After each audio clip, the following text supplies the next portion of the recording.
Hi పిల్లలు, welcome to రాంగో stories. చిరుతను మోసం చేసిన గొర్రెల కాపరి.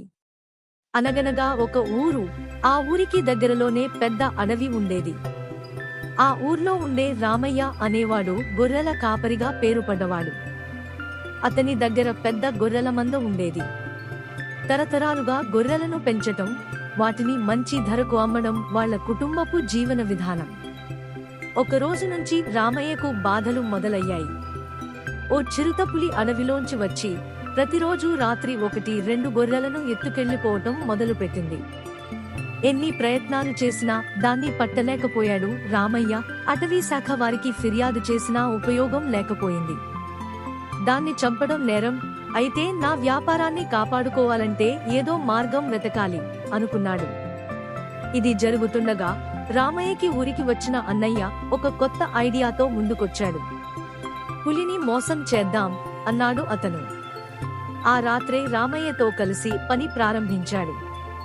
ముందుగా పాత గొర్రె మాంసాన్ని ఉపయోగించి గొర్రెల ఆకారంలో ఉన్న బొమ్మలు తయారు చేశాడు. అవి అచ్చం నిజమైన గొర్రెల్లా కనిపించేవి. వాటి లోపల మత్తుమందు కలిపిన మాంసం పెట్టాడు. అటుపైగా రామయ్య గదిలో నిజమైన గొర్రెలను భద్రంగా దాచాడు. రాత్రి పులి ఎప్పటిలా వచ్చి పాకలో ఉన్న గొర్రెల బొమ్మలను చూచి ఖచ్చితంగా అవే నిజమైన గొర్రెలని నమ్మింది. వెంటనే ఒకదానిపై దూకి మెడను కొరికేసింది. మాంస రుచి వస్తూనే రెండవ బొమ్మపైకి వెళ్ళింది. కాని రెండవ కొరికుడు తర్వాత పులికి తలనొప్పి మొదలైంది. కళ్ళు తిరిగాయి.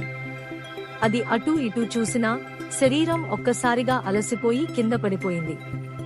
రామయ్య, అతని అన్నయ్య వెంటనే పరుగెత్తుకుంటూ వచ్చి తాళ్లతో పులిని బందీ చేసి తెల్లవారుజామున అటవీశాఖ వారికి అప్పగించారు. అటవీశాఖ వారు దాన్ని బోనులో పెట్టి అడవిలో ప్రాణుల సంరక్షణ కేంద్రానికి తరలించారు. ఇలా రామయ్య తన బుద్ధి, అన్నయ్య సహాయం వల్ల తన గొర్రెలు, తన జీవనం రెండూ కాపాడుకోగలిగాడు.